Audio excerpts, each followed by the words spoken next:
ಈ ತರಹದ ಪಾಠಭೇದ ಕ್ರಮ ಅವಶ್ಯವಾಗಿ ಬ್ರಹ್ಮಸೂತ್ರದಲ್ಲಿಯೂ ಉಂಟು, ವ್ಯಾಕರಣದ ಸೂತ್ರಗಳಲ್ಲಿಯೂ ಉಂಟು, ಜೈಮಿನಿಯ ಸೂತ್ರಗಳಲ್ಲಿಯೂ ಉಂಟು ಪಾಠಭೇದ ಕ್ರಮ. ಏನು ನಿಮ್ಮ ಆಕ್ಷೇಪ? ಸೂತ್ರಗಳಲ್ಲಿ ಪಾಠಭೇದ ಅಂತಿರೋದೇ ಇಲ್ಲ ರೀ. ಪಾಠಭೇದ ಅಂತಿದ್ದರೆ ಯಾವುದೋ ಕಾವ್ಯಗಳಲ್ಲಿರಬಹುದು, ಸ್ಮೃತಿಗಳಲ್ಲಿರಬಹುದು, ಪುರಾಣಗಳಲ್ಲಿರಬಹುದು. ದೊಡ್ಡ ಪುರಾಣ ವಿಸ್ತೃತ, ಎಲ್ಲೆಲ್ಲೋ ಏನೇನೋ ಪ್ರಕ್ಷೇಪ ಉಚ್ಛೇದ ಆಗಿರ್ತವೆ. ಸೂತ್ರದಲ್ಲೇನು ಅಂತ ಹಾಗಾಕ್ಷೇಪನ? ಜೈಮಿನಿಯ ಸೂತ್ರದಲ್ಲಿಯೂ ಪಾಠಭೇದ ಇದೆ. ಅಲ್ಲ, ಪಾಠಭೇದ ಅಂದರೆ ಪ್ರಿಂಟ್ ಮಿಸ್ಟೇಕ್ ಇರ್ತದೆ. ಪ್ರಿಂಟ್ ಮಿಸ್ಟೇಕ್ ಅಲ್ಲ ಅದು. ಗ್ರಂಥಕಾರರು ಪಾಠಭೇದವನ್ನು ಉಲ್ಲೇಖ ಮಾಡ್ತಾರೆ. ಇವತ್ತು ನಿನ್ನೆ ಆದ ಪ್ರಿಂಟಿನೊಳಗಲ್ಲ. ವಾರ್ತಿಕಕಾರರು, ಕೌಸ್ತುಭಕಾರರು, ತಂತ್ರದೀಪಿಕಾಕಾರರು, ಶಾಸ್ತ್ರದೀಪಿಕಾ, ಭಾಟ್ಟದೀಪಿಕಾದಿ ಗ್ರಂಥಗಳಲ್ಲಿ ಪಾಠಭೇದಗಳ ಉಲ್ಲೇಖ ಇದೆ. ವ್ಯಾಕರಣ ಮಹಾಭಾಷ್ಯದಲ್ಲಿ ಪತಂಜಲಿ ಪಾಠಭೇದವನ್ನು ಉಲ್ಲೇಖ ಮಾಡುತ್ತಾರೆ. ಇನ್ನು ಅದಕ್ಕಿಂತ ಪ್ರಾಚೀನ ಯಾರು ಬೇಕು? ಅದಕ್ಕಿಂತ ಪ್ರಾಚೀನರು ಯಾರಾದರೂ ಇಲ್ಲಿ ಕೂತಿದ್ರೆ ಬರ್ರಿ, ನಿಮಗೆ ಬೇರೆ ಪ್ರಾಚೀನ ಗ್ರಂಥ ಕೊಡ್ತೀವಿ. ಪತಂಜಲಿಗಿಂತಲೂ ಪ್ರಾಚೀನರಾದವರು ಯಾರಿದ್ದೀರಿ?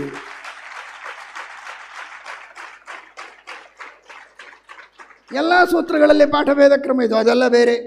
ಅವರೆಲ್ಲರಿಗೂ ಅಜ್ಞಾನ ಇರ್ಬೋದು. ಅಜ್ಞಾನವೇ ಇಲ್ಲದ ವೇದವ್ಯಾಸ ದೇವರಿಗೆ ಯಾಕೆ ಪಾಠಭೇದ? ಸುಜ್ಞಾನ ಇದ್ದವರೇ ಪಾಠಭೇದ ಮಾಡಬೇಕು. ಹೆಚ್ಚು ಮಾತಾಡ್ಲಿಕ್ಕೆ ಬರದೇ ಇದ್ದವರು ಇದ್ದ ಒಂದೇ ಮಾತಿಗೆ ಅಂಟುಕೊಂಡಿರ್ತಾರೆ. ಹೀಗೂ ಹೇಳ್ಬೋದು, ಹಾಗೂ ಹೇಳ್ಬೋದು ಅಂತ 10 ಪರ್ಯಾಯ ಶಬ್ದಗಳಿಂದ ಪ್ರಯೋಗ ಮಾಡುವಂತಹವರು ಪಂಡಿತರು. ಒಂದು ಶಬ್ದ ಆಡಿ ಇದನ್ನು ಇನ್ನೊಂದು ಮಾತಿನಲ್ಲಿ ತಿಳಿಸಿ ಹೇಳಿ ಅಂದರೆ ಅದನ್ನೇ ಇನ್ನೊಮ್ಮೆ ರಿಪೀಟ್ ಮಾಡುವವರು ಪಂಡಿತರು. ಅಜ್ಞಾನಕ್ಕೆ ಆಗ ಸೂಚಕ ಅದು. ಅದು ಸುಜ್ಞಾನಕ್ಕೆ ಸೂಚಕ, ಅದು ಸರ್ವಜ್ಞತ್ವಕ್ಕೆ ಸೂಚಕ. ಅದು ಅಷ್ಟೇ ಅಲ್ಲ ಅಂಥೇಳಿ ಪಾಂಡಿತ್ಯ ಪ್ರದರ್ಶನ ಮಾಡಲಿಕ್ಕೆ ಹೊರಟಿಲ್ಲ ವೇದವ್ಯಾಸ ದೇವರು. ಎಲ್ಲ ಜಿಜ್ಞಾಸ್ಯವಾದಂಥ, ಅದನ್ನು ವ್ಯಾಸರಾಜರು ಹೇಳಿದ್ದಾರೆ, ಟೀಕಾರರು ಹೇಳಿದ್ದಾರೆ. ಎಲ್ಲ ಜಿಜ್ಞಾಸಾ ವಿಧಾಯಕ ವಾಕ್ಯಗಳಲ್ಲಿ ಬೇಕಾಗಿರುವಂತಹ ಬೇರೆ ಬೇರೆ ಯುಕ್ತಿಗಳನ್ನು ಪ್ರತಿಪಾದನೆ ಮಾಡುವ ಶಬ್ದಗಳು ಬೇಕು ಅನ್ನುವುದಕ್ಕಾಗಿ ಬೇರೆ ಬೇರೆ ಶಬ್ದಗಳಿಗಾಗಿ 2 ಉಚ್ಚಾರಣೆ ಮಾಡಿದ್ದಾರೆ. ಅದರೊಳಗೂ ಯಾವುದನ್ನು ಆರಿಸಿದರು ವೇದವ್ಯಾಸ ದೇವರು ಉಚ್ಚಾರಣೆಗೆ? ಯಾವುದಕ್ಕೆ ಶಿಶಿರ್ಕ್ಷೋ ಪ್ರಥಮಾದ್ ವಿಷ್ಣೋ ಸೃಷ್ಟಿಯ ಆದಿಕಾಲದಲ್ಲಿ ಉಚ್ಚಾರಣೆ ಮಾಡಿದ್ದರಿಂದ ಸ್ವರೂಪತಃ ಉತ್ತಮತ್ವ ಇದೆ, ಅಂಥ ಓಂಕಾರವನ್ನೇ ಇಟ್ಟುಕೊಳ್ಳೋಣ, ಅದು ಮಾಂಗಲಿಕವೂ ಹೌದು ಅನ್ನುವುದಕ್ಕಾಗಿ ಓಂಕಾರವನ್ನು ಇಟ್ಟುಕೊಳ್ಳೋಣ. ಈ ಕಡೆಗೆ ಯುಕ್ತ್ಯಂತರ ಸೂಚನೂ ಆಯಿತು. 2 ಹೇಳಿದರೆ ಹೀಗೆ ಉಪಲಕ್ಷಣತೆಯ ಉಳಿದದ್ದನ್ನು ತಗೋಬೇಕು ಅಂತ ಶಿಷ್ಯರಿಗೆ ಗೊತ್ತೂ ಆಗ್ತದೆ. ಇದನ್ನು ಮಾಡೋಣ ಅಂತ 2 ಮಾಡಿದರು, ಉಳಿದದ್ದನ್ನು ಉಪಲಕ್ಷಣತೆಯ ತಗೊಳ್ರಿ ಅಂತ ಬಿಟ್ಟರು. ಆದ್ದರಿಂದ ಆ ರೀತಿ ಹೇಳಬಾರದು. ವ್ಯಾಕರಣದ ಉದಾಹರಣವನ್ನು ಅಲ್ಲಿ ನೋಡಿ. ದರ್ಶನಾಂತರ ನಿದರ್ಶನಂ ಸಮೋಗಮ್ಯರಚ್ಛಿಭ್ಯಾಂ, ಇಷ್ಟೇ ಇರೋದು ಸೂತ್ರ, ಪಾಣಿನಿ ಮಾಡಿದ ಸೂತ್ರ. ಇವತ್ತು ಕೌಮುದಿ ಓದಿದಂತಹ ವಿದ್ಯಾರ್ಥಿಗಳಿಗೆ ಕೇಳಿದರೆ ಇದನ್ನು ಹೇಳೋದಿಲ್ಲ ಅವರು. ವಾರ್ತಿಕ ಇದೆ, ಸಮೋಗಮಾದಿಷು ವಿಧಿ ಪ್ರಚ್ಛಿಸ್ವರತೀನಾಂ ಉಪಸಂಖ್ಯಾನಂ ಅಂತ. ಗಮ ಋಚ್ಛ 2 ಧಾತು ಹೇಳಿದ್ದು ಪಾಣಿನಿ. ವಿಧಿ ಪ್ರಚ್ಛಿ ಸ್ವರತಿ 3 ಉಪಸಂಖ್ಯಾನ ಮಾಡಿದ್ದು ವರರುಚಿ ವಾರ್ತಿಕದಲ್ಲಿ. ಆದರೆ ಇವತ್ತಿನ ಎಲ್ಲ ವೈಯಾಕರಣರ ಪ್ರಚಲಿತ ಪಾಠ ಯಾವುದು ಅಂದರೆ ಸಮೋಗಂ ಋಚ್ಛಿ ಪ್ರಚ್ಛಿ ಸ್ವರತ್ಯರ್ಥಿ ಶ್ರುತಿ ಶ್ರುವಿಧಿಭ್ಯ. ಇದನ್ನೇ ನಾವು ಇವತ್ತೆಲ್ಲರೂ ಪಾಠ ಮಾಡೋದು. ಹಾಗಾದರೆ ಇದೇ ಸೂತ್ರಪಾಠ ಅಂತ ಹೇಳ್ತೀರಾ? ನಾನು ಪಾಠಭೇದಕ್ಕೆ ಇದನ್ನು ಉದಾಹರಣೆ ಕೊಡ್ತಾ ಇಲ್ಲ. ಇದು ಪಾಠಭೇದ ಅಲ್ಲ, ಸಂಕಲನ. ಒಂದು ಸೂತ್ರ, ಒಂದು ವಾರ್ತಿಕ, 2 ಸಂಕಲನ ಮಾಡಿ ಅದು ಸೂತ್ರಪಾಠ ಅಂತ ಇವತ್ತಿಗೂ ಎಲ್ಲ ವೈಯಾಕರಣರು ಪಠನ ಮಾಡ್ತಾ ಇದ್ದಾರೆ. ಸೂತ್ರವಾರ್ತಿಕಗಳ ಸಂಕಲನವನ್ನು ಮಾಡಿದ್ದನ್ನೇ ಸೂತ್ರ ಅಂತ ಶಿರೋಧಾರ್ಯ ಮಾಡುವಾಗ ಸೂತ್ರಕಾರರ 2 ಪಾಠಗಳನ್ನು ಸಂಕಲನ ಮಾಡಿ ನಾವು ಓಮಥಾಥೋ ಬ್ರಹ್ಮ ಜಿಜ್ಞಾಸ ಅಂತ ಪರಂಪರೆಯಲ್ಲಿ ಹೇಳಿದ್ದರಲ್ಲಿ ಏನು ತಪ್ಪಿದೆ?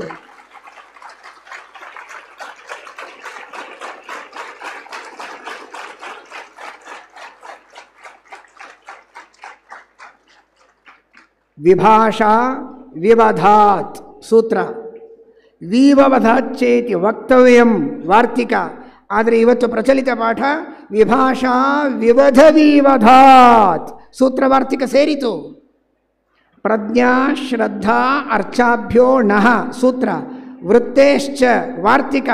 ಆದರೆ ಪ್ರಚಲಿತ ಪಾಠ ಸೂತ್ರವಾರ್ತಿಕಗಳ ಮೇಲನ ಪ್ರಜ್ಞಾ ಶ್ರದ್ಧಾ ಅರ್ಚ ವೃತ್ತಿಭ್ಯೋ ನಃ. ಎಲ್ಲಿ ಹೋಯಿತು ಸೂತ್ರ? ಸ್ವಾಂಗಾಚೇತಃ ಅಮಾನಿನೀತಿ ವಕ್ತವ್ಯಂ ಪ್ರಚಲಿತ ಪಾಠ ಸ್ವಾಂಗಾಚೇತೋ ಮಾನಿನಿ. ಇದೇ ಸೂತ್ರ ಅಂತ ತಿಳ್ಕೋತೀರಾ?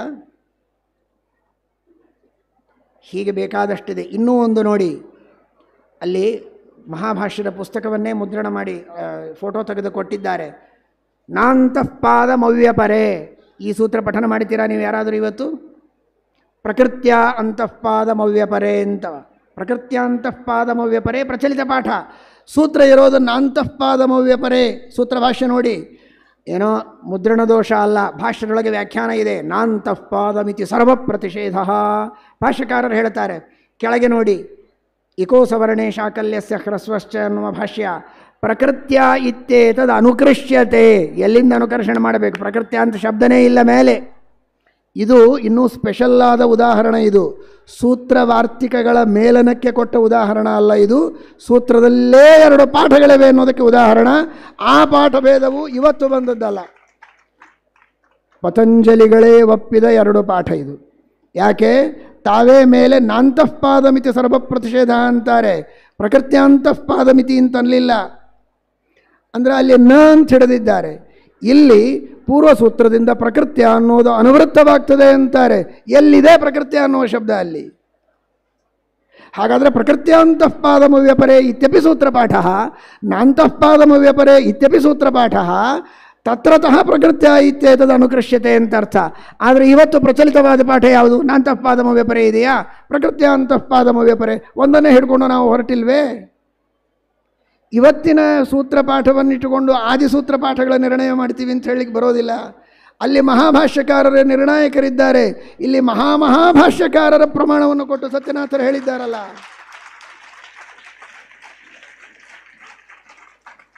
ಎಲ್ಲ ಪ್ರಮಾಣ ಕೊಟ್ಟರು, ಏನೇ ತೋರಿಸಿದ್ರು ಅದು ಯಾಕೋ ಒಪ್ಪಿಗೆ ಆಗ್ತಾ ಇಲ್ಲ ಅಂದರೆ ಎದುರಿಗೆ ಸ್ಫೀತಾಲೋಕ ಮಧ್ಯವರ್ತಿಯಾದ ಘಟವನ್ನು ತೋರಿಸಿದಿ, ಇಲ್ಲಿ ಘಟ ಇದೆ ನೀರು ಕುಡಿ ಅಂದರೆ ಯಾಕೋ ಒಪ್ಪಿಗೆ ಆಗ್ತಾ ಇಲ್ಲ ಅಂದವರಿಗೆ ಏನು ಮಾಡಲಿಕ್ಕೆ ಬರುತ್ತೆ? ನಿಮ್ಮ ಪರವಾಗಿ ನಾವೇ ನೀರು ಕುಡಿತೇವೆ ಅಂತ ಹೇಳ್ಬೋದು. ಘಟ ಕಂಡರೂ ಘಟ ಕಾಣಿಸಿಲ್ಲ ಅಂದರೆ.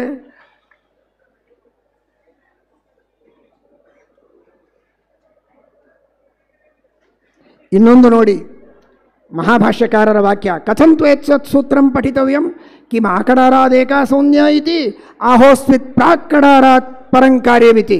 ಸೂತ್ರದ ಅನುಪೂರ್ವಿ ಏನು? ಆಕಡಾರಾದೇಕಾ ಸೌನ್ಯ ಅಂತನೋ ಪ್ರಾಕ್ಕಡಾರಾತ್ ಪರಂ ಕಾರ್ಯಂ ಅಂತೋ ಅಂತ ಸಂಶಯ ಮಾಡಿಕೊಂಡು ಏನು ಹೇಳ್ತಾರೆ ಮಹಾಭಾಷ್ಯಕಾರರು? ಉಭಯತಃ ಹ್ಯಾಚಾರ್ಯೇಣ ಶಿಷ್ಯಾ ಸೂತ್ರಂ ಪ್ರತಿಪಾದಿತಾ ಕೇಚಿತ್ ಆಕಡಾರಾದೇಕಾ ಸೌನ್ಯ ಇತಿ ಕೇಚಿತ್ ಪ್ರಾಕ್ಕಡಾರಾತ್ ಪರಂ ಕಾರ್ಯಮಿತಿ.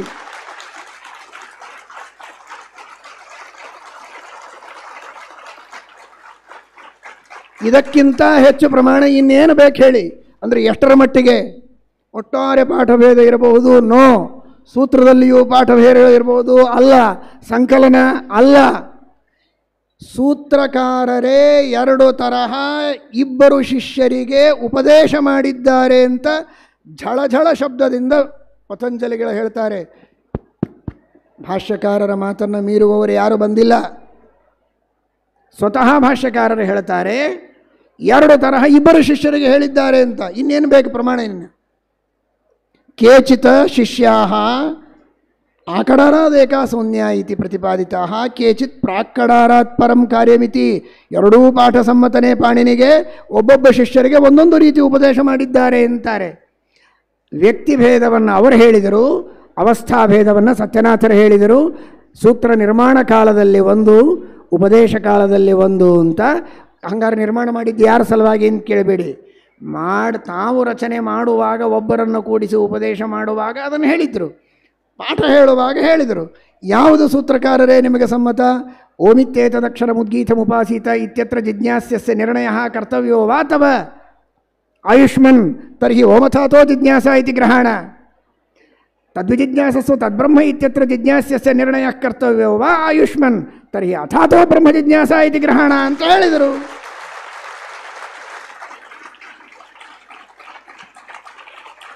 ಅನಧೀತ್ಯ ಮಹಾಭಾಷ್ಯಂ ವ್ಯಾಖ್ಯಾತಂ ಯದನುಗ್ರಹಾತ್ ವಂದೇ ತಂ ವಿಧಿನಾ ಸತ್ಯನಿಧಿಂ ಸಜ್ಞಾನ ಸಿದ್ಧಯೇ.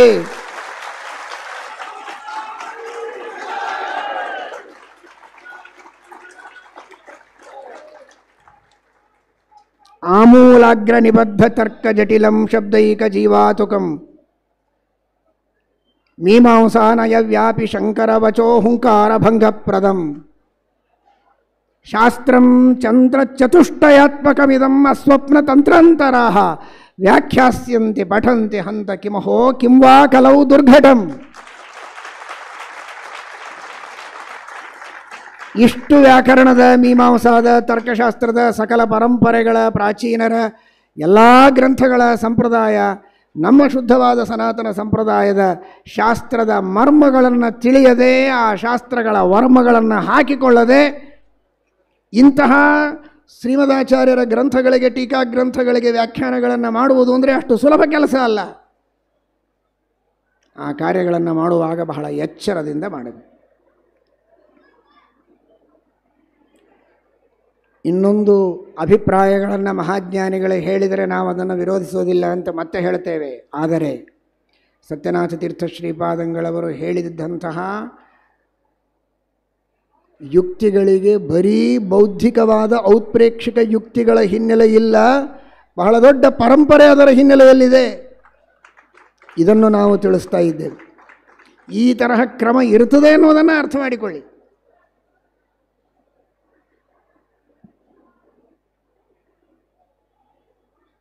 ಮೀಮಾಂಸಾಶಾಸ್ತ್ರ ಅಪ್ರಾಪ್ತಾಚಾನುಪಪತ್ತಿ ಪ್ರಯೋಗೇ ವಿರೋಧ ಸ್ಯಾತ್ ಶಬ್ದಾರ್ಥಸ್ತ್ವಪ್ರಯೋಗಭೂತಸ್ತಸ್ಮಾದುಪಪದ್ಯತೆ.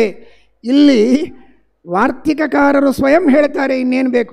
ಭಾಷ್ಯಕಾರರು ಹೇಳಿದರು, ಇಲ್ಲಿ ವಾರ್ತಿಕಕಾರರು ಹೇಳ್ತಾರೆ. ತ್ರಯೋತ್ರ ಪಾಠಾಃ ಅಪ್ರಾಪ್ತಾಂಚಾನುಪಪತ್ತಿಮಿತ್ಯತ್ರ ಮನ್ಯಾಮಹೇ ಇತಿ ವಾಕ್ಯಶೇಷಃ. ಅಪ್ರಾಪ್ತಂಚ ಅನುಪಪತ್ತಿಮಿತ್ಯಪರಃ ತತ್ರ ಅಸ್ಮದ್ವ್ಯಾಖ್ಯಾನಮಿತ್ಯಧ್ಯಾಹಾರಃ. ಅಪ್ರಾಪ್ತ ಚ ಅನುಪಪತ್ತಿ ಇತ್ಯಪರಃ ತತ್ರ ಅಸ್ಮತ್ಪಕ್ಷೇ ವಿಜ್ಞೇಯ ಇತ್ಯಧ್ಯಾಹಾರಃ ಅಂತ ಮೂರು ಪಾಠ ಒಪ್ಪಿ ಮೂರೂ ಪಾಠಗಳಿಗೆ ಏನೇನು ಅಧ್ಯಾಹಾರ ಶೇಷ ಅಂತ ಯೋಜನೆ ಮಾಡಿ ವಾರ್ತಿಕಕಾರರು ತೋರಿಸ್ತಾರೆ ಮೀಮಾಂಸಾದಲ್ಲಿ. ಹಾಗೇನೇ ಉದಾಹರಣೆಗಳಿವೆ, ನಿಮಗೆ ಕೇಳಲಿಕ್ಕೂ ಸಮಯ ಇಲ್ಲ, ಅಲ್ಲಿವೆ, ಕಾಣಿಸ್ತಾ ಇವೆ. ಸುಮಾರು 15 ಉದಾಹರಣೆಗಳನ್ನು ಕೊಡಲಾಗಿದೆ. 10-15 ಉದಾಹರಣೆಗಳು. ಇಷ್ಟೆಲ್ಲ ಪಾಠಭೇದ ಇದೆ. ಪಾಠಭೇದಗಳಿರ್ಬೋದು. ಈಗ ಪಾಠಭೇದ ಇದೆ ಅನ್ನಲಿಕ್ಕೆ ಏನು ಪ್ರಮಾಣ? ಅದನ್ನು ಹಿಂದೆ ಕೊಟ್ಟಾಗಿದೆ, ಮತ್ತೆ ಕೇಳಬೇಡಿ. ಪ್ರಮಾಣಗಳನ್ನೆಲ್ಲ ಕೊಟ್ಟಾಗಿದೆ.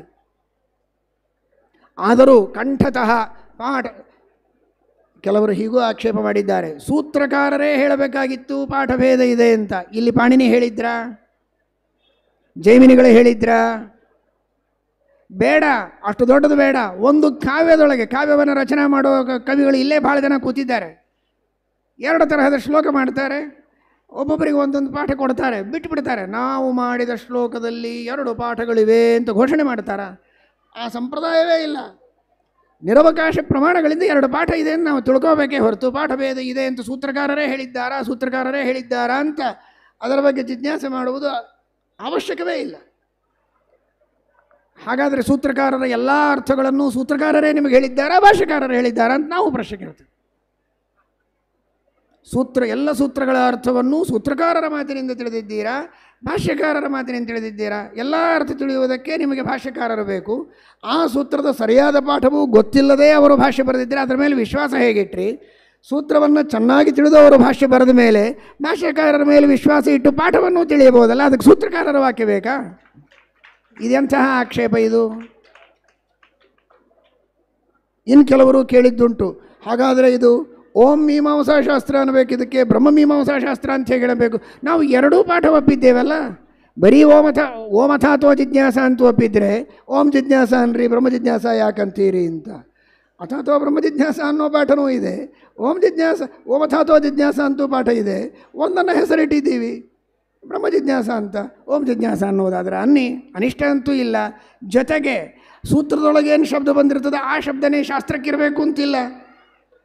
ಪೂರ್ವಮೀಮಾಂಸಾ ಅಂತೀರಿ, ಕರ್ಮಮೀಮಾಂಸಾ ಅಂತೀರಿ. ಜೈಮಿನಿಂ ಕರ್ಮಮೀಮಾಂಸಾ ಕರ್ತಾರಂ ಅಕರೋತ್ ಪ್ರಭು, ಆಚಾರ್ಯರ ಪ್ರಯೋಗ ಇದೆ. ಜೈಮಿನಿಂ ಧರ್ಮಮೀಮಾಂಸಾ ಕರ್ತಾರಂ ಅಕರೋ, ಅಥಾತೋ ಧರ್ಮ ಜಿಜ್ಞಾಸ ಅಲ್ವಾ, ಅಥಾತೋ ಕರ್ಮ ಜಿಜ್ಞಾಸ ಇದೆಯಾ? ಧರ್ಮ ಜಿಜ್ಞಾಸ ಧರ್ಮಮೀಮಾಂಸ ಅಂತೂ ಅನ್ನಬಹುದು, ಕರ್ಮಮೀಮಾಂಸಾ ಅಂತ ಪ್ರಯೋಗ ಇದೆ, ಅಥಾತೋ ಕರ್ಮ ಜಿಜ್ಞಾಸ ಅನ್ನಬೇಕಾದಕ್ಕೆ. ಅಲ್ಲಿ ಶಬ್ದ ಇರೋದಕ್ಕೂ ಇಲ್ಲಿ ಪ್ರಸಿದ್ಧಿ ಇರೋದಕ್ಕೂ ಸಂಬಂಧ ಇಲ್ಲ. ಅರ್ಥ ಸಮಾನ ಆದರೆ ಸಾಕು, ಶಬ್ದ ಬರ್ತದೆ. ಕಲ್ಪಸೂತ್ರಗಳು ಅಂತಾರೆ, ಬೇರೆ ಬೇರೆ ಹೆಸರು. ಅಥಾತೋ ದರ್ಶಪೂರ್ಣಮಾಸವು ವ್ಯಾಖ್ಯಾಸ್ಯಾಮಃ, ದರ್ಶಪೂರ್ಣಮಾಸ ಮೀಮಾಂಸ ಅಂತ ಹೆಸರಿದೆಯಾ ಅದಕ್ಕೆ? ಹಾಗೇನಿಲ್ಲ, ಇದ್ದದ್ದು ಹೆಸರಿರಬೇಕು ಅಂತಿಲ್ಲ, ಅಲ್ಲಿ ಬಂದದ್ದೆಲ್ಲ ಇಲ್ಲಿ ಇರಬೇಕು ಅಂತ ಯಾವ ನಿಯಮಗಳೂ ಇಲ್ಲ. ಈ ತರಹದ ಆಕ್ಷೇಪಗಳನ್ನೆಲ್ಲ ಸತ್ಯನಾಥರ ಬಗ್ಗೆ ಮಾಡಿದರೆ, ನಾನು ಹೇಳ್ತಾ ಇರೋದು ಏನೋ ಯಾರಿಗೆ ಯಾರೂ ನಮ್ಮನ್ನು ಮಾತಾಡಿಸಿದ್ದಿಲ್ಲ ಅಂದರೆ ನಾವು ಯಾರಿಗೂ ಏನೋ ಅಂತಿದ್ದೇ ಇಲ್ಲ. ಸತ್ಯನಾಥ ತೀರ್ಥ ಶ್ರೀಪಾದಂಗಳವರ ಬಗ್ಗೆ ಈ ಥರದ ಹಗರಾದ ಮಾತುಗಳನ್ನು ಆಡಬೇಕಾಗಿದ್ದರೆ ಬಹಳ ಎಚ್ಚರಿಕೆಯಿಂದ ಮಾತಾಡಬೇಕು ಅನ್ನುವುದನ್ನು ಮಾತ್ರ ಅತ್ಯಂತ ಘಂಟಾಘೋಷವಾಗಿ ಹೇಳ್ತೇವೆ.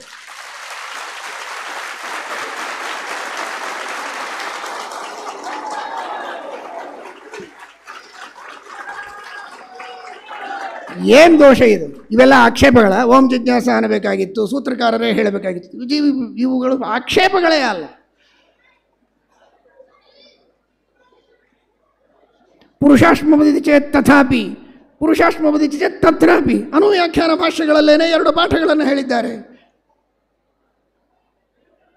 ಭಾಷ್ಯದೀಪಿಕಾಚಾರ್ಯರು, ಜಗನ್ನಾಥ ಯತಿಗಳು ಭಾಷ್ಯದೀಪಿಕಾದಲ್ಲಿ ಪಾಠಭೇದವನ್ನು ಹೇಳ್ತಾರೆ. ಅಲ್ಲಿ ಕಾಣಿಸ್ತಾ ಇದೆ ನೋಡಿ, ತತ್ರಾಪಿ ಈಶ್ವರ ಪ್ರವೃತ್ತಾವಪಿ ತಥಾಪಿ ಇತಿ ಸೂತ್ರ ಪಾಠೇಪಿ ಅಯಮೇವ ಅರ್ಥೋ ಬೋದ್ಧವ್ಯ ಅಂತ 2 ಪಾಠಗಳನ್ನು ಜಗನ್ನಾಥ ಯತಿಗಳು ಒಪ್ತಾರೆ. ವೆಂಕಟಪತ್ಯಾಚಾರ್ಯರು ಅವರು 2 ಪಾಠಗಳನ್ನು ಒಪ್ತಾರೆ. ರಾಯರು 2 ಪಾಠಗಳನ್ನು ಒಪ್ತಾರೆ. ತೋರಿಸು, ಎಲ್ಲ ತೋರಿಸು. ರಾಯರು ಒಪ್ತಾರೆ 2 ಪಾಠಗಳನ್ನು, ವೆಂಕಟಪತ್ಯಾಚಾರ್ಯರು ಒಪ್ತಾರೆ, ಜಗನ್ನಾಥ ಯತಿಗಳು 2 ಪಾಠಗಳನ್ನು ಒಪ್ತಾರೆ. ಯಾಕೆ ಸತ್ಯನಾಥ ತೀರ್ಥರನ್ನು ಕಂಡ್ರೆ ಮಾತ್ರ ಈ ತರಹದ ಆಕ್ರೋಶ?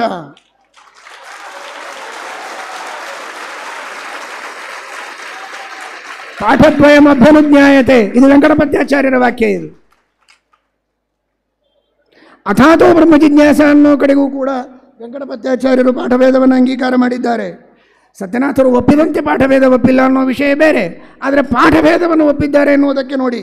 ಅಥಾತೋ ಬ್ರಹ್ಮ ಜಿಜ್ಞಾಸ ಇತ್ಯೇಕಃ ಪಾಠಃ ಓಮಥಾತೋ ಬ್ರಹ್ಮ ಜಿಜ್ಞಾಸ ಇತ್ಯನ್ಯಃ ಪಾಠಃ ಇತಿ ಪಾಠದ್ವಯ ಅಂಗೀಕಾರಾತ್.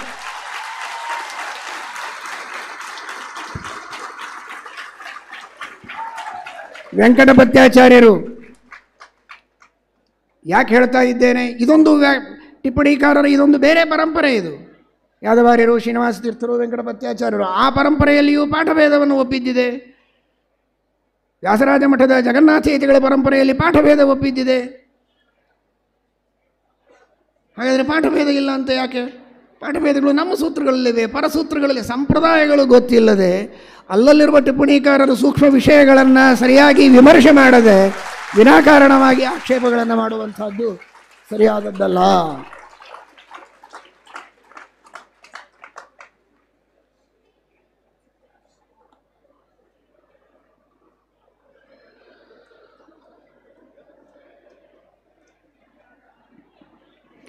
ಒಂದು ಮಾತನ್ನು ತಿಳ್ಕೊಳ್ಳಿ.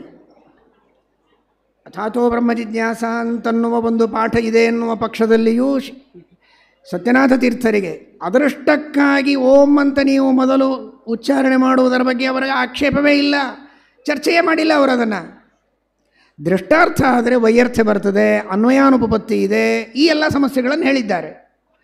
ಭಾಷ್ಯದಲ್ಲಿ ವ್ಯಾಖ್ಯಾನ ಮಾಡಿಲ್ಲ ಅನ್ನುವ ದೋಷ ಬರ್ತದೆ ಅಂತ. ಕೇವಲ ದೃಷ್ಟಾರ್ಥಕ ಅಂತಾದ ಪಕ್ಷದಲ್ಲಿ ಓಂ ಅಥಾತೋ ಬ್ರಹ್ಮ ಜಿಜ್ಞಾಸ ಓಂ, ಆ ಪಾಠಕ್ಕೇನು ವಿರೋಧ ಇಲ್ಲ. ಅಂದರೆ ಒಂದು ದೊಡ್ಡ ಭಾರ ಎಲ್ಲ ವಿದ್ವಾಂಸರಿಗೆ ತಲೆಯಿಂದ ಇಳಿಯೋದು ಅಥಾತೋ ಬ್ರಹ್ಮ ಜಿಜ್ಞಾಸ. ಸಾಮಾನ್ಯವಾಗಿ ಸೂತ್ರ ಭಾಷ್ಯ ಇದು ಸೂತ್ರಕ್ಕೆ ನೇರ ಸಂಬಂಧಪಟ್ಟದ್ದು. ಯುಕ್ತಿಗಳನ್ನು ಹೇಳಲಿಕ್ಕೆ ಹೊರಟದ್ದು ಅನುವ್ಯಾಖ್ಯಾನ. ಸೂತ್ರ ಭಾಷ್ಯ ಸಮ್ಮತ ಪಾಠವೇ ಹೆಚ್ಚು ಪ್ರಚಲಿತದಲ್ಲಿ ಬರೋ ಸಾಧ್ಯತೆ ಇದೆ.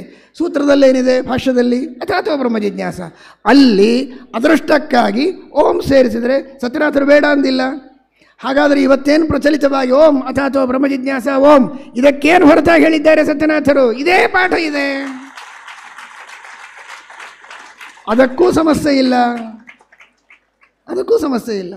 ಇತಿಹಾಸದೊಳಗೆ ವೇದವ್ಯಾಸದೇವರು ತಾವು ಬ್ರಹ್ಮಸೂತ್ರ ರಚನೆ ಮಾಡೋ ಮುಂದೆ ತಮ್ಮ ಶಿಷ್ಯರಿಗೆ 2 ರೀತಿ ಹೇಳಿದ್ದಾರೆ ಅಂತ ಹೇಳಿದ್ದನ್ನು ಇವತ್ತಿಲ್ಲಿ ಕುಳಿತು ನೀವ್ಯಾಕೆ ತಡೆಗೊಳಿಸುತ್ತೆ? ನಿಮಗೇನು ಅನ್ನಬೇಕಾಗಿದೆ? ಓಂ ಅಥಾತೋ ಬ್ರಹ್ಮ ಜಿಜ್ಞಾಸ ಓಂ ಅನ್ನಿ.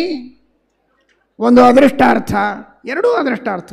ದೃಷ್ಟಾರ್ಥಕ ಓಂಕಾರ ಘಟಿತ ಪಾಠ ಉಚ್ಚಾರಣೆ ಮಾಡುವುದಾದರೆ ಮಾತ್ರ ಸೂತ್ರಕ್ಕೆ ಅಲ್ಪಾಕ್ಷರತ್ವ ಹಾನಿ ಮಾಡುವ ಕೆಲಸ ಮಾಡಬೇಡಿ.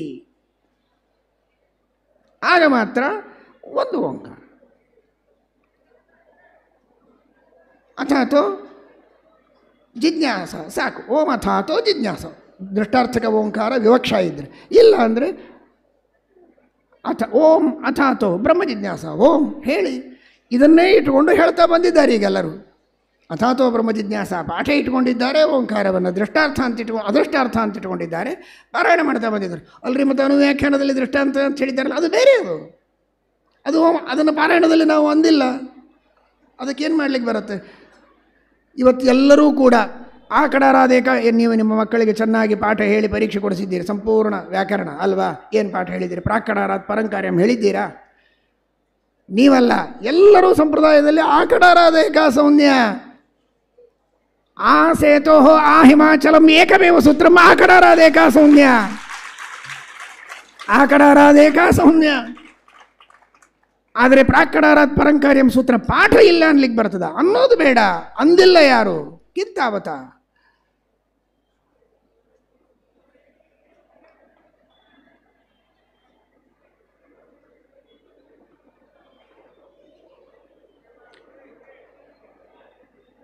ಇನ್ನೂ ಅನೇಕ ವಿಷಯಗಳಿವೆ.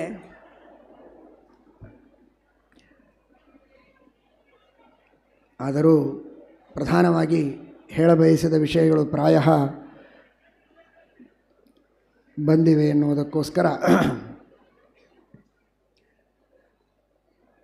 ಇಷ್ಟಕ್ಕೆ ಉಪಸಂಹಾರವನ್ನು ಮಾಡ್ತೇವೆ. ಸತ್ಯನಾಥಂ ಸತಾಂನಾಥಂ ಚಿತ್ರಚಾರಿತ್ರವಾರಿಹಿಂ ವಂದ್ಯಂ ವಂದಾರು ಮಂದಾರಂ ವಂದೇ ಗೋವಿಂದ ಮಂದಿರಂ ಎಂಬುದಾಗಿ ಹೇಳಿದಂತೆ ಶ್ರೀಮತ್ ಸತ್ಯನಾಥ ತೀರ್ಥ ಶ್ರೀಪಾದಂಗಳವರು ಮಾಡಿದಂತಹ ವ್ಯಾಖ್ಯಾನ ಇದು ಅತ್ಯಂತ ಸಮಂಜಸವಾಗಿದೆ. ಸಂಪ್ರದಾಯಕ್ಕೆ ಸರ್ವಥಾ ವಿರುದ್ಧ ಅಲ್ಲ. ಇವತ್ತಿನಿಂದ ಪಾಠದಲ್ಲಿ ಪಾರಾಯಣದಲ್ಲಿ ಯಾವ ವ್ಯತ್ಯಾಸ ಮಾಡುವ ಕಾರಣ ಇಲ್ಲ. ಸತ್ಯ ಏನು, ಪ್ರಾಚೀನ ಇತಿಹಾಸ ಏನು ಅನ್ನೋದನ್ನು ತಿಳಿಸುವ ಕೆಲಸ ಮಾಡಿದ್ದಾರೆ. ಎಷ್ಟೋ ಸಂದರ್ಭಗಳಲ್ಲಿ ಸತ್ಯನಾಥ ತೀರ್ಥ ಶ್ರೀಪಾದಂಗಳವರು ಪ್ರೌಢಿವಾದಗಳು ಅಂತ ಮಾಡ್ತಾರೆ, ವಿಜಯಮಾಲಾ ಅಂತ ಬರೆದಿದ್ದಾರೆ. ಅದು ನಿಮ್ಮನ್ನು ಪರೀಕ್ಷೆ ಮಾಡಲಿಕ್ಕೆ ನಾನು ಮಾಡ್ತಾ ಇದ್ದೇನೆ, ಇದು ಸಿದ್ಧಾಂತ ಹೇಳಲಿಕ್ಕೆ ಹೊರಟದ್ದಲ್ಲ ಅಂತ ಪ್ರತಿಜ್ಞೆ ಮಾಡಿ ಹೇಳ್ತಾರೆ. ಆ ವಿಷಯಗಳು ಬೇರೆ, ಅದು ಪರೀಕ್ಷೆಗಾಗಿದ್ದದ್ದೇ, ಅದು ಬುದ್ಧಿ ಪರೀಕ್ಷೆಗೆ. ಇದು ಹಾಗಲ್ಲ, ಇದು ತತ್ವೋಪದೇಶ ಮಾಡಲಿಕ್ಕೆ ಹೊರಟಂತಹ ಸಂದರ್ಭದಲ್ಲಿ ಹೇಳಿದಂತಹ ಮಾತು. ಹೀಗಾಗಿ ಅವರು ಸತಾತ್ಪರ್ಯವಾಗಿ ಈ ಪ್ರಾಚೀನವಾದಂತಹ ಸಂಪ್ರದಾಯವನ್ನು ನಮಗೆ ತಿಳಿಸಿಕೊಟ್ಟಿದ್ದಾರೆ, ಇತಿಹಾಸವನ್ನು ಹೇಳಿದ್ದಾರೆ. ಹೊರತು ಇದನ್ನೂ ಪ್ರೌಢಿವಾದದೊಳಗೆ ಸೇರಿಸ್ತೀವಿ ಅಂತ ತಿಳಿದುಕೊಳ್ಳುವ ಕಾರಣ ಇಲ್ಲ. ಆದ್ದರಿಂದ ಓಮಥಾತೋ ಜಿಜ್ಞಾಸ ಓಂ ಅಥಾತೋ ಓಂ ಅಥಾತೋ ಓಂ ಅಥಾತೋ ಜಿಜ್ಞಾಸ ಓಂ ಅಥಾತೋ ಬ್ರಹ್ಮ ಜಿಜ್ಞಾಸ. ಮೊದಲನೇದರಲ್ಲಿ ದ್ರಷ್ಟಾರ್ಥಕ ಓಂಕಾರ, ಅದು ಶಂಖ ವೀಣಾ ವೇಣುಧ್ವದಿವತ ಎರಡೂ ಕೆಲಸ ಮಾಡ್ತದೆ, ಅದು ಒಂದು ಸಾಕು. ಓಂ ಅಥಾತೋ ಜಿಜ್ಞಾಸ ಓಂ ಅಥವಾ ಅಥಾತೋ ಬ್ರಹ್ಮ ಜಿಜ್ಞಾಸ ಮೂಲ ಸೂತ್ರ, ಅದರಷ್ಟಕ್ಕಾಗಿ ಓಂ ಅಥಾತೋ ಬ್ರಹ್ಮ ಜಿಜ್ಞಾಸ ಓಂ ಎಂಬುದಾಗಿ ಎರಡು ಕ್ರಮಗಳನ್ನು ನಾವು ತಿಳಿದುಕೊಂಡು ಅದಕ್ಕೆ ತಕ್ಕಂತೆ ಸೂತ್ರದ ಅಧ್ಯಯನವನ್ನು ಚೆನ್ನಾಗಿ ಮಾಡಿ ವೇದವ್ಯಾಸದೇವರ ಶ್ರೀಮದ್ ಆಚಾರ್ಯರ ಟೀಕಾಕೃತ್ಪಾದರ ಎಲ್ಲ ಮಹಾಜ್ಞಾನಿಗಳ ಅನುಗ್ರಹಕ್ಕೆ ನಾವು ಪಾತ್ರರಾಗಬೇಕು ಅನ್ನುವುದು ಶ್ರೀಮತ್ ಸತ್ಯನಾಥ ತೀರ್ಥ ಶ್ರೀಪಾದಂಗಳವರ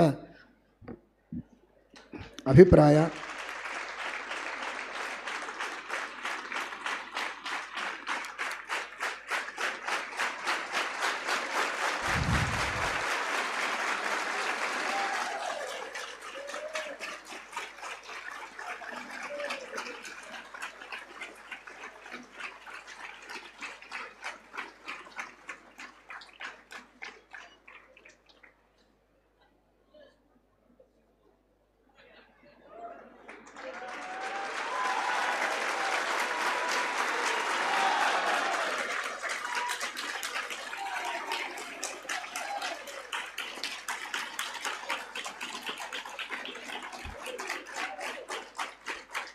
ಇದು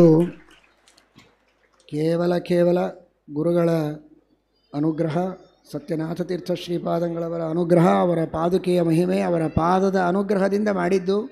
ಅದಕ್ಕಾಗಿ ಈ ಗ್ರಂಥಕ್ಕೆ ಸತ್ಯನಾಥ ಪಾದ ಸೇವಾ ಅಂತ ಹೆಸರು.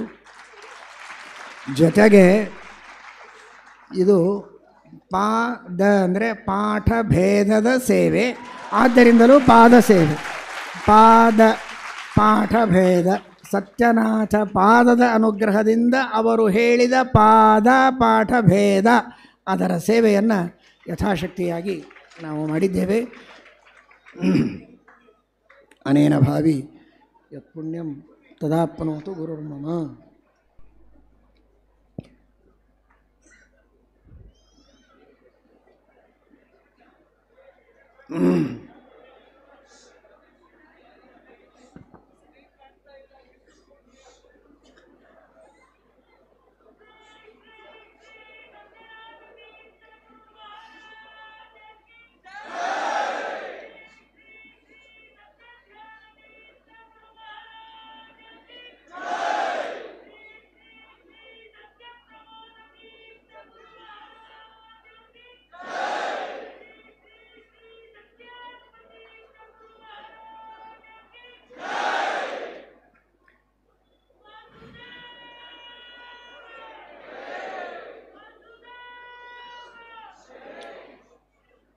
ಸಮಯ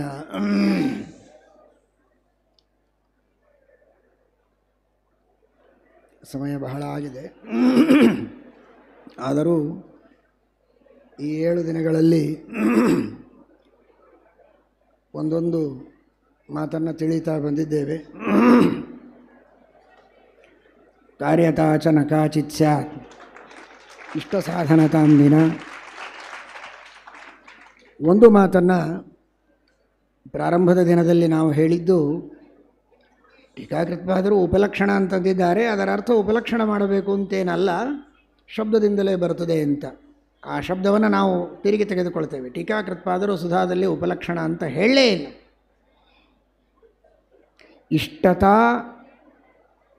ಇಷ್ಟತಾ ಇತ್ಯಪಿಗ್ರಾಹ್ಯಂ ಅಂತೇ ಅಂದಿದ್ದಾರೆ ಕೇವಲ.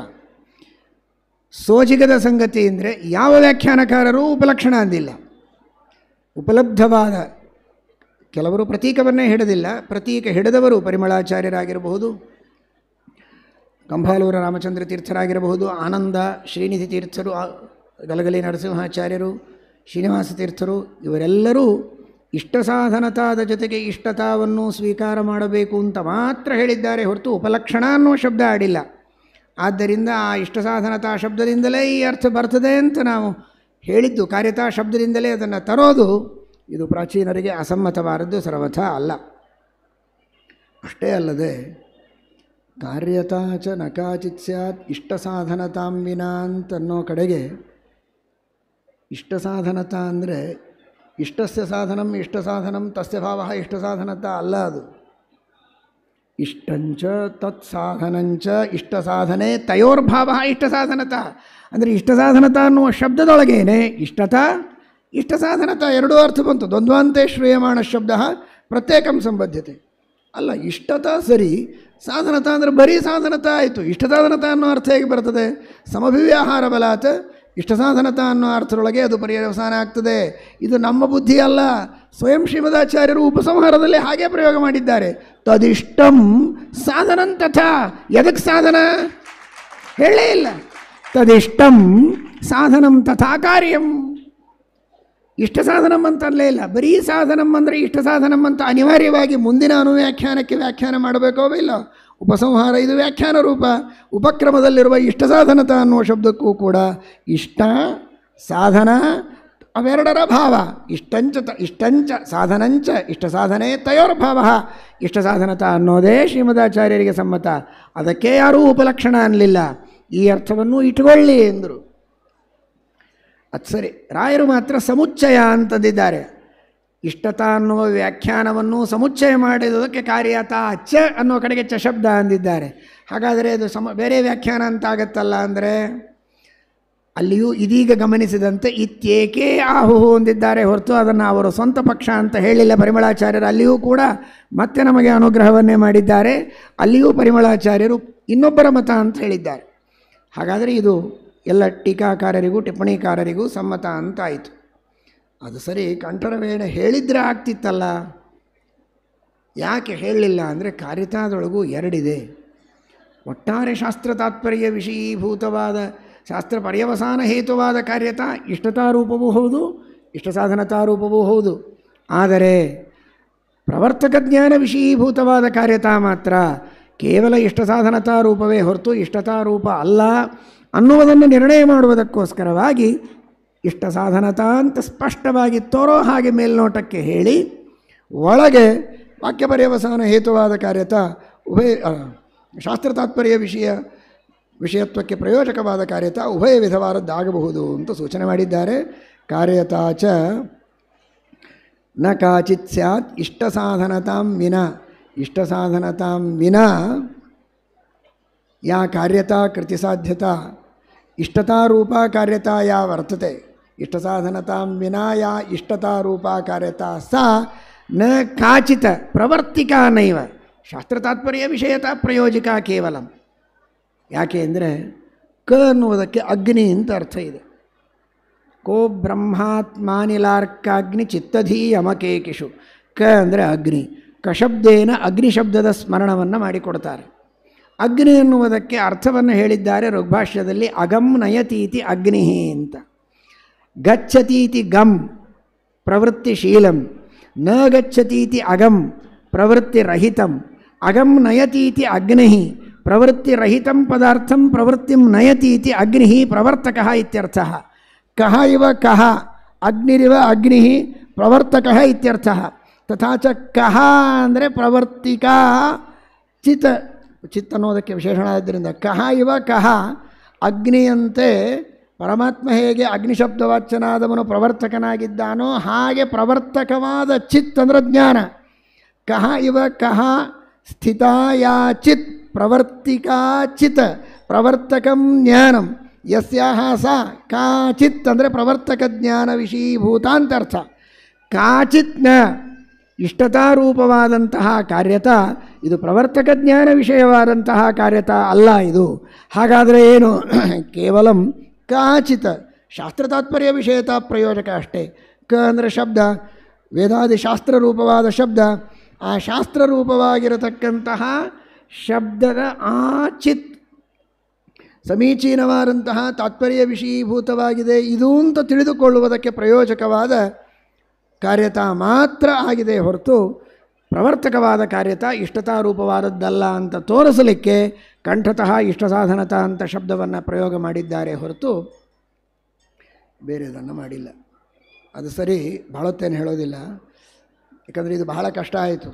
ಸ್ವಲ್ಪ ಜನರಿಗೆ ಸುಲಭವಾದದ್ದು ಹೇಳಬೇಕು ಅಂದರೆ, ಇಷ್ಟತಾ ಇಷ್ಟಸಾಧನತ ಎರಡೆರಡು ಹೇಳ್ತಾ ಇದ್ದೀರಲ್ಲ, ಇಷ್ಟತಾರೂಪವಾದ ಕಾರ್ಯತ ಇದೆ ಅಂತ ವಿಶ್ವಾಸ ಹೇಗೆ ಇಡೋದು? ದೇವರು ನಮಗೆ ಇಷ್ಟ ಸಾಧನ ಅನ್ನೋದನ್ನು ಒಪ್ಪಬಹುದು, ಅವನೇ ಇಷ್ಟ ಅಂತ ಹೇಗೆ ಒಪ್ಪಲಿಕ್ಕೆ ಸಾಧ್ಯ? ನಿನಗೆ ಒಪ್ಪಲಿಕ್ಕೆ ಸಾಧ್ಯ ಇಲ್ಲಪ್ಪ. ಅಂತಹ ಉತ್ತಮಾಧಿಕಾರಿಗಳಿದ್ದಾರೆ, ಉತ್ತಮಾಧಿಕಾರಿಗಳಿದ್ದಾರೆ, ಅವರಿಗೆ ಅದು ಗೊತ್ತಾಗ್ತದೆ. ಅವರನ್ನು ಬಿಟ್ಟು ಬೇರೆಯವರಿಗೆ ಗೊತ್ತಾಗೋದಿಲ್ಲ. ಯಾರು? ವಿನಾ ವಿಶಿಷ್ಟೋ ನ, ವಿಶಿಷ್ಟರಾಗಿರತಕ್ಕಂತಹ ಜೀವೋತ್ತಮರಾದ ವಾಯುದೇವರಿದ್ದಾರಲ್ಲ, ನರೋತ್ತಮರು. ವಿಶಿಷ್ಟೋ ನ ಶುದ್ಧೇ ಭಾಗವತೆ ಧರ್ಮೇ ನಿರತೋ ಯದ್ವೃಕೋದರ, ಅಂತಹ ವಾಯುದೇವರಿಗೆ ಇಷ್ಟಸಾಧನತಾಂ ವಿನ ಯೋ ವಿನಾ ವಾಯು ಜೀವೋತ್ತಮ ವರ್ತತೆ ತಸ್ಯ ದೃಷ್ಟ್ಯಾ ಇಷ್ಟಸಾಧನತಾಂ ವಿನಾ ಕಾಚಿತ ಅನ್ಯೈವ ಕಾರ್ಯತಾ ಅಸ್ತಿ ಇಷ್ಟತಾರೂಪ ಕಾರ್ಯತಾ. ಆ ಪರಮಾತ್ಮನಲ್ಲಿ ಅವರು ಇಷ್ಟಸಾಧನತ್ವವನ್ನು ಕಾಣೋದಿಲ್ಲ, ಮುಖ್ಯೇಷ್ಟತ್ವವನ್ನೇ ಪರಮಾತ್ಮನಲ್ಲಿ ಅವರು ಕಾಣುತ್ತಾರೆ ಎಂಬುದಾಗಿ ತಿಳಿಯಬೇಕು. ಅಂತೂ ಕೆಲವರಿಗೆ ವಾಯುದೇವರು ಅಂದರೆ ವಾಯುದೇವರು ಮಾತ್ರ ಅಲ್ಲ, ಏಕಾಂತ ಭಕ್ತರು, ಕೆಲವರಿಗಾದರೂ ಪರಮಾತ್ಮ ಮುಖ್ಯೇಷ್ಟನಾಗಿದ್ದಾನೆ ಅಂತನ್ಲಿಕ್ಕೆ ಪ್ರಮಾಣ ಕೊಡ್ರಿ. ಎಲ್ಲರೂ ಹೇಳಿದ್ದಾರಲ್ಲ, ಹೇಳಿದ್ದಾರಾ? ವಿನ ವಿ ನ ವಿ ನ ವಿಷ್ಣು ಸಹಸ್ರನಾಮದಲ್ಲಿ ಹೇಳಿದ್ದಾರೆ. ಇಷ್ಟೋ ವಿಶಿಷ್ಟ ಶಿಷ್ಟೇಷ್ಟ, ಅವನೇ ಸ್ವಯಂ ಇಷ್ಟನಾಗಿದ್ದಾನೆ ಅಂತ ವಿಷ್ಣು ಸಹಸ್ರನಾಮದಲ್ಲಿ ಹೇಳಿದ್ದಾರೆ. ಯಾಕೆ ಹೇಳಿಲ್ಲ? ಅಲ್ಲ, ಬರೀ ಒಂದೊಂದೇ ಶಬ್ದದ ಅರ್ಥ ಹೇಳ್ತಾ ಇದ್ದೀರಿ, ಅನ್ವಯ ತೋರಿಸ್ತಾ ಇಲ್ಲ ಅಂತ. ಅದು ಬೇರೆ ಆಹಾರದ ಅನ್ವಯ ಉದರಕ್ಕೆ ಆಗುವುದಕ್ಕೋಸ್ಕರ ಹಾರಿಸ್ತಾ ಇದ್ದೇವೆ. ಎಲ್ಲದಕ್ಕೂ ಅನ್ವಯಗಳಿವೆ, ಯೋಜನೆಗಳಿವೆ, ಅದನ್ನು ಮುಂದೆ ನೋಡಬಹುದು. ಈಗ ಇಷ್ಟು ಸಾಕು. ಇದಕ್ಕೆ ಪ್ರಮಾಣ ಏನು? ವಿನಾ. ಸಂಕ್ಷಿಪ್ತವಾಗಿ ಹೇಳಿದರು. ವಿನಾ ಅಂದರೆ ವಿಷ್ಣು ಸಹಸ್ರನಾಮದಲ್ಲಿ ಸ್ವಯಂ ಪರಮಾತ್ಮನನ್ನು ಇಷ್ಟ ಅಂತ ಕರೆದಿದ್ದಾರೆ. ಬರೀ ಇಷ್ಟ ಸಾಧನ ಅಲ್ಲ, ಅವನು ಸ್ವಯಂ ಇಷ್ಟನಾಗಿದ್ದಾನೆ. ಇಷ್ಟನಾಗಿದ್ದಾನೆ ಅಂತ ಶಿಷ್ಟರಿಗೆ ಇಷ್ಟನಾಗಿದ್ದಾನೆ. ಇಷ್ಟೋ ವಿಶಿಷ್ಟ ಶ್ರೇಷ್ಠೇಷ್ಟ. ಆದ್ದರಿಂದ ಕಾರ್ಯತಾಚನ ಕಾಚಿತ್ ಸ್ಯಾತ್ ಇಷ್ಟ ಸಾಧನತಾಂವಿನ ಎಂಬುದಾಗಿ ಶ್ರೀಮದಾಚಾರ್ಯರು ನಿರೂಪಣೆ ಮಾಡಿಕೊಟ್ಟಿದ್ದಾರೆ. ಇಂತಹ ಅಪಾರವಾದ ಅರ್ಥಗಳ ಸಮುದ್ರದಂತೆ ಇರುವ ಶ್ರೀಮನ್ಯಾಯಸುಧಾ ಗ್ರಂಥದ ಕೆಲವು ವಾಕ್ಯಗಳನ್ನು ಯಥಾಶಕ್ತಿಯಾಗಿ ಅನುವಾದ ಮಾಡುವ ಅಲ್ಪ ಪ್ರಯತ್ನವನ್ನು ಮಾಡಿದ್ದೇವೆ. ಅದರಲ್ಲಿ ಏನು ದೋಷಗಳಿದ್ದರೂ ನಮ್ಮವು, ಏನೇ ಗುಣಗಳಿದ್ದರೂ ಅದೆಲ್ಲವೂ ಗುರುಗಳ ಸ್ವರೂಪೋದ್ಧಾರಕ ಗುರುಗಳ ಪಾದಕ್ಕೆ ಸೇರಿದ್ದು. ಗ್ರಂಥವನ್ನು ರಚನೆ ಮಾಡಿದ ಸತ್ಯನಾಥ ತೀರ್ಥ ಶ್ರೀಪಾದಂಗಳವರ, ಶ್ರೀಮಠ್ ಟೀಕಾಕೃತ್ಪಾದರ, ಶ್ರೀಮದ್ ಆಚಾರ್ಯರ, ವೇದವ್ಯಾಸದೇವರ ಪರಮಾನುಗ್ರಹದಿಂದ ಆದದ್ದು ಅಂತ ಮಾತ್ರ ಈ ಸಂದರ್ಭದಲ್ಲಿ ತಿಳಿಸ್ತೇವೆ. ಅಂತಹ ಎಲ್ಲ ಮಹಾಗುರುಗಳ ಕೃಪೆಯಿಂದ ಪಾಠ ಹೇಳಿದ್ದು, ವಿದ್ಯಾರ್ಥಿಗಳು ಅನುವಾದ ಮಾಡಿದ್ದು, ಪರೀಕ್ಷೆ ಕೊಟ್ಟದ್ದು, ನೀವೆಲ್ಲ ಇಷ್ಟು ಹೊತ್ತು ಕೇಳಿದ್ದು ಎಲ್ಲವೂ ಗುಣ ಏನಿದೆ ಅದೆಲ್ಲವೂ ಗುರುಗಳಿಗೆ, ದೇವರಿಗೆ ಸೇರಿದ್ದು. ದೋಷಗಳು ಮಾತ್ರ ನಮ್ಮವು. ಅನೇನ ಭಾವಿ ಯತ್ಪುಣ್ಯಂ ತದಾಪ್ನೋತು ಗುರುರ್ಮಮ. ಇದೇ ರೀತಿ ನಮ್ಮ ಎಲ್ಲ ವಿದ್ಯಾರ್ಥಿಗಳು ಅತ್ಯಂತ ಭಕ್ತಿಶ್ರದ್ಧೆಗಳಿಂದ ಎಲ್ಲ ಬಿಟ್ಟು ಲೌಕಿಕ ವ್ಯಾಮೋಹವನ್ನು ಬಿಟ್ಟು ಇಲ್ಲಿ ಬಂದು ಶಾಸ್ತ್ರಗಳ ಅಧ್ಯಯನವನ್ನು ಮಾಡಿದ್ದಾರೆ. ಇದೇ ರೀತಿ ನಿರಂತರವಾಗಿ ಶಾಸ್ತ್ರಗಳ ಅಧ್ಯಯನವನ್ನು ಮಾಡಬೇಕು. ಇದು ಮುಕ್ತಾಯ ಅಲ್ಲ, ಇದು ಇನ್ನು ಹೊಸದಾಗಿ ಅಧ್ಯಯನದ ಪ್ರಾರಂಭ ಅಂತ ತಿಳಿಸಲಿಕ್ಕೇ ಮೊದಲನೇ ಸೂತ್ರದ ಬಗ್ಗೆನೇ ಇವತ್ತು ವಿಶೇಷವಾಗಿ ವಿಚಾರ ಮಾಡಿದ್ದೇವೆ. ಇನ್ನು ಹೆಚ್ಚು ಅಧ್ಯಯನವನ್ನು ಮಾಡಿ ವಿಶೇಷವಾಗಿ ಗುರುಗಳಲ್ಲಿ ದೇವರಲ್ಲಿ ಭಕ್ತಿಯನ್ನು ಮಾಡ್ತಾ ಭಕ್ತಿಪೂರ್ವಕವಾಗಿ ಎಲ್ಲ ಜ್ಞಾನಿಗಳಲ್ಲಿ ಆದರ ಗೌರವಗಳನ್ನು ಇಟ್ಟುಕೊಂಡು ಎಲ್ಲ ಟಿಪ್ಪಣಿಕಾರರು, ಎಲ್ಲ ವ್ಯಾಖ್ಯಾನಕಾರರು, ಟೀಕಾಕಾರರು, ಮೂಲಕಾರರಲ್ಲಿ ಪರಮಾದರ ಗೌರವಗಳಿಂದ ಅಧ್ಯಯನವನ್ನು ಮಾಡಿ ಅವರೆಲ್ಲರ ಅನುಗ್ರಹ ಆಶೀರ್ವಾದಗಳನ್ನು ಪಡೆದುಕೊಂಡು ಮೋಕ್ಷ ಸಾಧನವಾದ ಜ್ಞಾನವನ್ನು ಪಡೆಯಬೇಕು, ಜನ್ಮವನ್ನು ವಿದ್ಯಾರ್ಥಿಗಳು ಸಾರ್ಥಕ ಮಾಡಿಕೊಳ್ಳಬೇಕು ಅಂತನ್ನುವುದೇ ಈ ಮಂಗಲದ ಸಂದರ್ಭದಲ್ಲಿ ಆ ಎಲ್ಲ ವಿದ್ಯಾರ್ಥಿಗಳಿಗೆ ನೀಡುವಂತಹ ಸಂದೇಶ. ಹರಿವಾಯು ಗುರುಗಳು ಅದೇ ರೀತಿ ಎಲ್ಲ ವಿದ್ಯಾರ್ಥಿಗಳಿಗೂ ಪ್ರೇರಣೆಯನ್ನು ಮಾಡಲಿ ಅಂತ ಪ್ರಾರ್ಥನೆಯನ್ನು ಮಾಡ್ತೇವೆ. ನಿಶ್ಶೇಷ ದೋಷರಹಿತ ಕಲ್ಯಾಣಾಖಿಲ ಸದ್ಗುಣ ಭೂತಿ ಸ್ವಯಂಭು ಶರ್ವಾದಿ ವಂದ್ಯಂ ತ್ವಾಂ ನೌಮಿ ಮೇ ಪ್ರಿಯಂ ಭೂತಿ ಮಹಾಲಕ್ಷ್ಮೀ ವಚನಪ್ರಸೂನಮಾಲಾ ಜಯತೀರ್ಥಾಖ್ಯೇನ ಭಿಕ್ಷುಣಾ ರಚಿತ ಧ್ರಿಯತಾಂ ಸದಯೇ ಹೃದಯೇ ಕಮಲಾ ಮಹಿಲೇನ ಪೂರುಷೇಣ ನವೈದುಷ್ಯಭ್ರಾಂತ್ಯ ನ ಚ ವಚನ ಚಾತುರ್ಯ ಕುಧಿಯಾ ನ ಮಾತ್ಸರ್ಯ ವೇಷಾತ್ ನ ಚ ಚಪಲತಾ ದೋಷವಶತಃ ಪರಂ ಶ್ರದ್ಧಾ ಜಾಡ್ಯಾದ ಕೃಷಿ ಕೃತಿಮಾಚಾರ್ಯ ವಚಸಿ ಸ್ಖಲನ್ನಪ್ಯೇತಸ್ಮಾತ್ ಜಗತಿ ನಹಿ ನಿಂದ್ಯೋಸ್ಮಿ ವಿಭೂಷಾಂ ಅನುವ್ಯಾಖ್ಯಾಮೃತಾಂಬೋಧೇ ಸಮುತ್ಪನ್ನಾತಿ ನಿರ್ಮಲಾ ಇಯಂ ನ್ಯಾಯಸುಧಾ ಭೌಮೈಃ ವಿಬುಧೈಃ ಸೇವ್ಯತಾಂ ಸದಾ ಇತಿ ಶ್ರೀಮತ್ಪೂರ್ಣಪ್ರಮತಿಭಗವತ್ಪಾದಸುಕೃತೈರನುವ್ಯಾಖ್ಯಾನಸ್ಯ ಪ್ರಗುಣಜಯತೀರ್ಥಾಖ್ಯಯತಿನ ಕೃತಾಯಾಂ ಟೀಕಾಯಾಂ ವಿಷಮಪದವಾಕ್ಯಾರ್ಥವಿವೃತೌ ಚತುರ್ಥೇऽಧ್ಯಾಯೇऽಸ್ಮಿನ್ ಚರಮಚರಣಃ ಪರ್ಯವಸಿತಃ. ಶ್ರೀಕೃಷ್ಣಾರ್ಪಣಮಸ್ತು. ನಾಹಂಕರ್ತಾ ಹರಿಃಕರ್ತಾ ತತ್ಪೂಜಾ ಕರ್ಮಚಾಖಿಲಂ ತಥಾಪಿ ವಕ್ತತಾ ಪೂಜಾ ತತ್ಪ್ರಸಾದೇನ ನಾನ್ಯಥಾ ತದ್ಭಕ್ತಿಸ್ತತ್ಫಲಂ ನಿತ್ಯಂ ತತ್ಪ್ರಸಾದಃ ಪುನಃ ಪುನಃ ಕರ್ಮನ್ಯಾಸೋ ಹರಾವೇವಂ ವಿಷ್ಣೋಸ್ತೃಪ್ತಿಕರಃ ಸದಾ. ಇದಂ ಜ್ಞಾನಂ ಹರೇಃ ಪೂಜಾ ಹರೇರೇವೋದಿತಂ ಸದಾ ಹರ್ಯಧೀನಂಚ ಸರ್ವತ್ರೇತ್ಯೇವಂ ನ್ಯಾಸೋ ಹರೋ ಸ್ಮೃತಃ. ಶ್ರೀಕೃಷ್ಣಾರ್ಪಣಮಸ್ತು.